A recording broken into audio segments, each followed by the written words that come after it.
Our coverage continues tonight as the state funeral of former President Jimmy Carter moves to Washington, D.C. today. Upon arrival, his motorcade pauses at the U.S. Navy Memorial before a ceremony at the U.S. Capitol where Vice President Harris will eulogize the former president.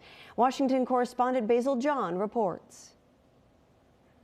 Well, actually, President Carter is currently inside of the Capitol building behind me as the service wrapped up not too long ago. And now members of Congress and members of the Carter administration are paying their last respects to the former president. And this ceremony included things like a 21-gun salute as the nation honors its longest living president. 44 years after President Jimmy Carter left Washington, D.C. on the heels of a re-election loss, the one-term president returned for a final goodbye.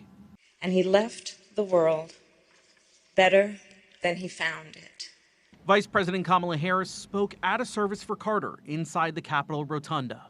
When Jimmy Carter walked out on the east front of the Capitol and took his oath of office, I was just 4 years old, and he's the first president that I remember.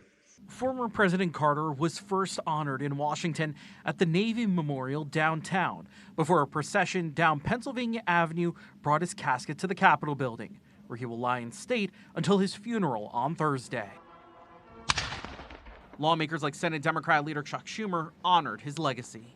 Today and tomorrow, Americans will brave the snow and cold temperatures to pay their respects to one of the most decent men ever to hold office of president. Senate Republican leader John Thune finds comfort in this moment. Today I join all Americans in mourning President Carter, but I rejoice in the thought that he, together with his beloved wife Rosalind, is now before the face of his father. Now, President Carter will lie in state tonight and for 24 hours straight starting tomorrow morning for the public to come and pay their respects. Reporting live in Washington, I'm Basil John. And Basil, how long will President Carter's casket stay in D.C.?